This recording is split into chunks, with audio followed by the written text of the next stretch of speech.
after missing most of the 2023 season, folks, Oneil Cruz is back. So entering 2024 healthy and ready to go, does Oneil Cruz have 30 home run and 30 stolen base potential?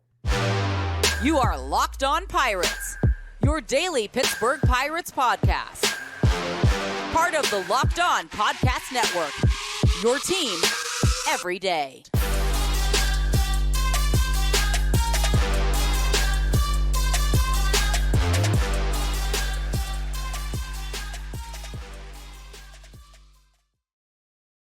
Welcome back, everybody, to the Locked On Pirates podcast here on the Locked On Podcast Network, where it's your team, your Pittsburgh Pirates, every single day. My name is Ethan Smith, your host of this wonderful show here on the Locked On Podcast Network, where you can follow me right there on Twitter at MVP_Ethan or at Locked On Pirates for all of your news, analysis, opinions, and reactions to everything going on in the world of the Pittsburgh Pirates. Today's episode is brought to you by FanDuel Sportsbook. We'll be talking about FanDuel later on today's show. And folks, if you want to have some fun with FanDuel and, maybe bet for a guy to win MVP or bet for a guy to be an all-star, or if you can do that on FanDuel, I don't know if you can or not, but it might be something to dabble in, then do it with Oneil Cruz, because Oneil Cruz is back, folks. He is back for 2024, and I could not be happier about it. I'm sure you guys could not be happier about it, because Oneil Cruz obviously is a major part to what this Pirates team wants to do, how they want to compete, and he's a large part of that timeline. And after his gruesome leg injury last year, you have questions that will linger about his health. There's going to be questions about his mobility and if he's going to ever be the same player again after an injury like that. And I think he'll be fine. It seems like he'll be fine. He reiterated that at FanFest. And I think that was Pirates Fest. And I think that was very important. But for now, he's healthy. He's at camp. He's ready to go for spring. And he's ready to attack the season. It looks like that's where he is. It looks like the team is comfortable with saying that as well. And realistically, going into this year, you guys heard me post a question about, does he have 30 home run, 30 stolen base potential?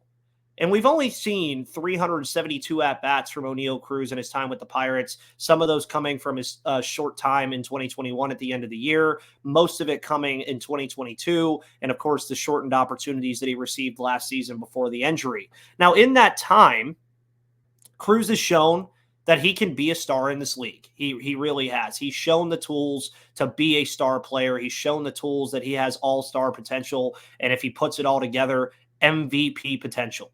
He has shown flashes of that. He's also shown flashes of things that he struggled with. But again, in that time, he's had 19 home runs so far in his career. So when you do that math with the at-bats, it's about a home run every 20 at-bats that Oneil Cruz has. So roughly every 5 games is when you would, on average, is what you would expect from Oneil Cruz to hit home runs, which is a very good number to have. He's also shown the ability to be a plus base stealer. He has 13 stolen bases on his career thus far. And that got me thinking about what I asked you guys before. Thinking about Cruz, thinking about his potential for this year, which we all hope is a full and healthy one. Can he be a 30-30 player? And I think the answer is yes. He has that kind of potential. And you look at steamer projections from FanGraphs that suggest he could easily get to a 2020 season. Their projections have him at 516 at-bats, a 251 average, 25 home runs, 84 RBIs, and 21 stolen bases. That would be almost an all-star caliber season for Oneil Cruz if he can perform at that level. And most projections from FanGraphs also believe Cruz can have a 2020 season. You have Zips and all the other ones that they have. But I truly believe the upside is there for him to reach 30 home runs and 30 stolen bases. It's just something that I think he can genuinely do. And the tools are there. As I've mentioned, he has the skill set. And he lit up StatCast in 2022. A lot of the statistics that you're going to hear me talk about are obviously from 2022, which is really the largest sample size that we've seen of Oneil Cruz. And in that season, he had a 96th percentile barrel rate and a 98th percentile sprint speed. Yeah. Stuff like that will contribute to a 30-30 season. His hard hit percentage that season was 46.1%, with ranking in the 81st percentile. And these are just things that we already know. He's going to run fast, and he's going to hit the ball and hit it hard. And when he does hit it, more often than not, it's going over the fence or in a gap. We know this about Oneil Cruz already. Now, I will preface this and say that the Pirates don't need Oneil Cruz to be a 30-30 player. What they do need is for him to be a boost to the lineup that obviously gravely missed him last season outside of April when the team was 20-8. But yeah, I'm saying he has the potential to be a 30-30 player. But how does he reach such a milestone? There's things he's going to have to improve on. Again, not a perfect player at all. For starters, he whiffed and struck out a ton in 2022. Obviously, his first full time up here. Each metric, by the way, the whiff and strikeout rate ranked or were 34% or higher. You don't want that. It's just not good.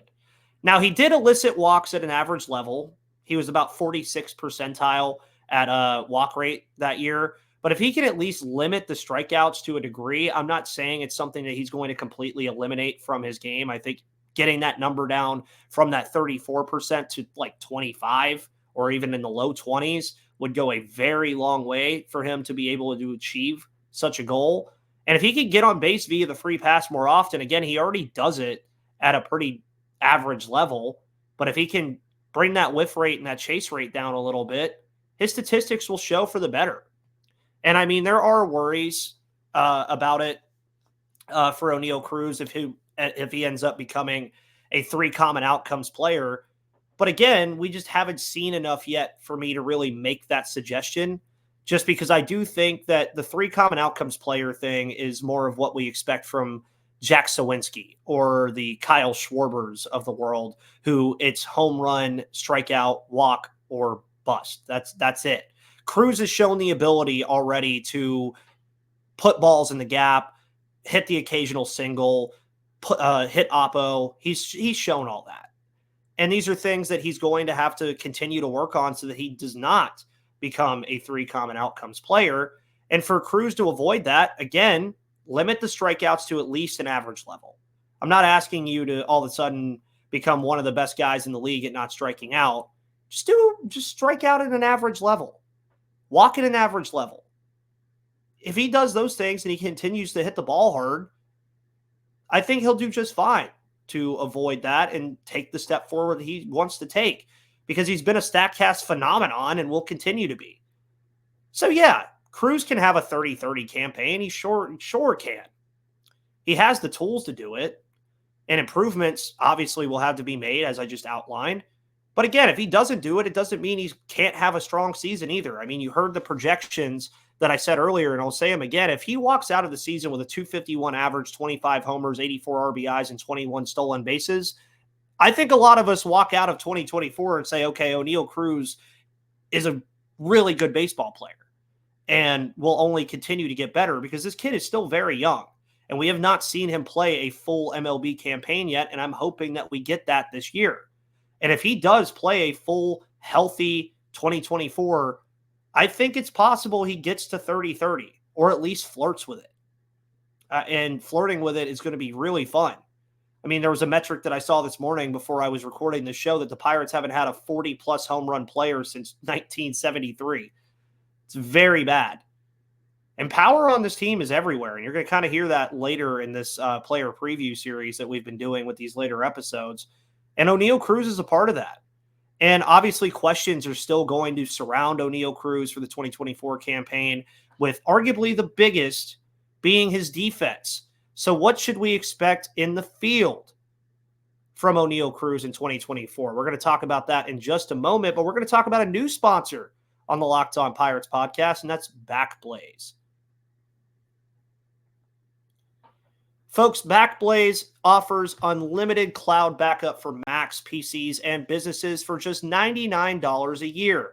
You can easily protect your business data through a centrally managed admin and protect all the data on your machines automatically. It's easy to deploy across multiple workstations with various deployment options, and add on enterprise control, which includes granular access permissions, advanced single sign-on, group management controls, and compliance support. BackBlaze also offers multiple restore options, including rapid recovery in the event of data loss or ransomware. You can also access your backed up data from anywhere in the world using their web app or their iOS or Android apps. Over 55 billion files have been restored for customers. So visit backblaze.com/lockedon so they know where you came from and continue to support the show. You can receive a fully featured, no risk-free trial at backblaze.com/lockedonmlb. Go there, play with it, start protecting yourself from potential bad times, and start today. And folks, don't forget that Locked On has launched the first ever national sports 24/7 streaming channel on YouTube, and now is also available on Amazon Fire TV in the free Fire TV channels app. Locked On Sports Today is here for you 24/7, covering the top sports stories of the day with the local experts of Locked On, plus our national shows covering every league. So find Locked On Sports Today now, available on the free Fire TV channels app, YouTube, and more.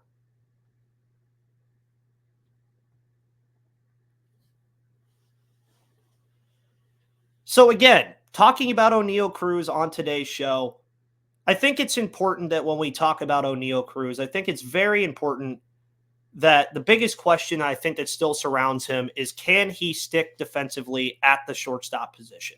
I think that's the biggest thing that comes from Oneil Cruz and what we have to talk about with him. And it's been his biggest bugaboo. It just has. And it has to be his defense at shortstop. Now, he obviously stands at 6'7". He definitely has an abnormal build to what you and I are used to seeing at the shortstop position. And he's not alone in the division with Elly De La Cruz in Cincinnati, two players that I'm sure are going to constantly get compared this year. But when it comes to Cruz defensively, we once again have to look at 2022 because there just was not enough to really look at 2023. I will mention what he did in 2023 in a moment, but just not enough, again, to really warrant anything to say, oh, he improved here or he did better here. And early on in that 2022 season, and I still remember talking about this a lot throughout that season, his struggles were very apparent. And it was something that was getting very worrisome because a lot of people were wondering, well, is he going to be able to play this position long term? Now it's a year and a half, almost 2 years later, and we still don't know the answer to that question. But as that season drug on, though, I think he appeared to be figuring it out a bit. And I think that's something that's okay to say. And yeah, looking at his stats at the base is not going to say that, but you could see that he was starting to, kind of figure some things out. And obviously his -9 outs above average was and is worrisome. And pair that with a .953 fielding percentage, and yeah, you can be worried about it. It's something that last season we were hoping to get a lot of answers for, is we were hoping to go into 2024 and say, okay, is Oneil Cruz a shortstop, or does he need to go to the outfield? Is he just a DH? These are still questions we don't know, and this is still a question that we have to ask about Oneil Cruz. Now, in 2023, in 73 innings, that .953 fielding percentage rose up to a .968. But again, as I said before, that's a small sample size, but an improvement nonetheless. And his biggest positive at shortstop comes from his arm strength. We know that this kid can fire that baseball over there from shortstop. And it ranked in the 97th percentile in 2022. But one of his biggest lessons that I think came from in 2022 was that he started taking some of that speed and that arm strength off of it when he didn't have to. Like when he didn't need to throw the ball over there a million miles an hour. And we saw a bit of that in the second half of 2022. And he would take his time a little bit more. He was being more patient. He'd get the ball over in ample enough time. He knew how much time he started. I feel like what really started happening is he started to learn how much time he actually had, and that he didn't have to rush his throwing sequence, and he didn't have to rush getting guys out unless it was some speedster on the base path that might be to throw out. But again, Cruz playing shortstop with his stature is already an outlier. And if he can figure it out, which I believe he can, then folks, I'm going to make a bold statement. He becomes one of the best shortstops in the game, bar none. If he can start playing average defense or even just below average defense while hitting the baseball the way he does. And if he doesn't work defensively at shortstop, I hear a lot of people say that it's the end of the world. It's not. It's not the end of the world if Oneil Cruz doesn't stick defensively at shortstop, because he could be an outfielder if needed down the line with his range, speed, and arm strength. And we've seen it a little bit, but we haven't seen it in large chunks. And if he doesn't figure it out there in this hypothetical scenario, then he's a DH. And I don't see any big issue with that, because his bat, one, has too much upside and potential not to be in the lineup. And sadly, that would limit his ceiling a little bit if he's just a DH. But it also doesn't mean he can't be a strong player despite that. And really with the defensive stuff too, I mean, you go back to what I was saying, that we've only seen 372 at-bats from Oneil Cruz. Probably feels like a lot more. And it goes back to the defensive acumen of all this stuff too. His 372 at-bats over the course of a full season is not even close to what he would be at if he plays shortstop every day all the time. I mean, you're looking at the projections that I had from Steamer earlier. They have him projected at 516 at-bats. And I don't even think he's played 100 games yet. So, I mean, there's still a lot for Oneil Cruz to figure out, especially defensively. And we all want to see him improve defensively. I'm sure it's something that he continues to work on. I'm sure it's something that the team is continuing to monitor. And the biggest issue that I think really would come from this is I don't think that the Pirates necessarily would have a shortstop ready to go if Cruz can't do it, or if he gets hurt again. Jared Triolo could slot in that spot for now, but what is Jared Triolo's upside? So then are you looking for a shortstop? Termar Johnson can't play shortstop. I'm just being honest there. He's a second baseman. He doesn't have near the range that Oneil Cruz has at that position. And that's really what I want to see from Oneil Cruz, is for him to realize that he has that kind of range to play that position. And if he can get down and dirty and really work on this, he could be a very good shortstop. He really could. And you're already working alongside Cruz Hayes, who's a phenomenal third baseman, obviously, defensively. And that's to me, one of the best young tandems at shortstop and third base in all of baseball is Cruz Hayes, who we'll talk about on Monday, and Oneil Cruz. And for Cruz, again, having Hayes as a running mate defensively, that means that he doesn't have to be like a Gold Glove caliber defender. That's not what I'm asking. And I don't think that's what the team is even asking. They're just asking him at least to get to a point where it seems like he's at least just below average and not a liability at the position all the time. And even at second base, like we talked about yesterday, Liover Peguero and Oneil Cruz could end up being a very fun double-team combo. And I want his arm over at shortstop. I mean, there's going to be plays where he's going to have to backhand it and get it out of there, and I think Cruz could do it. We know Cruz Hayes can do it. But I think it's something that Oneil Cruz can do too. And it's going to take time. And that's something that I wanted to kind of preface here, is expect Cruz to take a bit of time early on to adjust from, one, not having played for almost a year and playing shortstop again. It's going to take time for him to reacclimate himself to all this. Don't even be shocked if he struggles coming out of the season offensively. Kid hasn't played in almost a year. Yeah, I know he played some winter ball stuff, but he has not played Major League Baseball in nearly a year. We're going to see him in spring too, and I'm going to be looking more at his defense than his offense in spring. I'll be looking at his offense too, but I think the defense is more of what I want to see. Is I want to see him out in the field a lot in spring training, even if he's not hitting, and even if it's only a couple innings a game. But I want to see him at shortstop a metric ton in spring training, because I want to get the answers defensively for Cruz. And we'd like to see him improve defensively. And I have confidence that he can, but our questions about it will be answered on the field. And our questions about it are still questions that have not been answered because of the fact that he missed 2023. Because this would be a whole different conversation if he would have played a full season last year at shortstop, and we would have had some of those answers already. Sadly, we don't. But finally, 2024 is a big year for Cruz, offensively, defensively, overall. So what should our realistic expectations be for him in 2024? We're going to talk about that in the final segment of today's episode of Locked On Pirates. But before we do that, we're going to talk about FanDuel.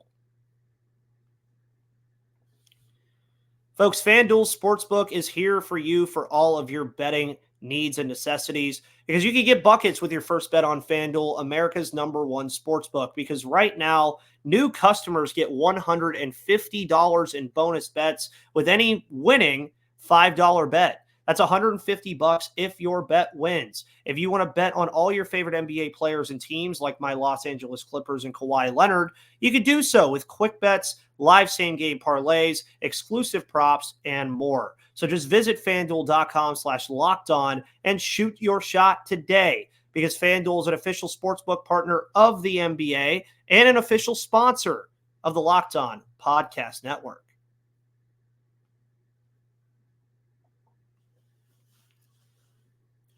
To all my everydayers who listen to this third and final segment of this show every single day, thank you for always tuning into this third and final segment and tuning into the show as a whole. You guys have loved the content this week. It's been a very strong week of content. You guys have been absolutely phenomenal with it. The start of baseball again with pitchers and catchers reporting. You guys love that live show. So thank you all so much for tuning into the show, as you always do. Now, when we're talking realistic expectations for Oneil Cruz, I think it's important with players like Cruz who are surrounded with hype that we do set our expectations realistically. Now, that's kind of difficult. It's fine. I mean, I kind of did say earlier that I think he could have a 30-30 campaign.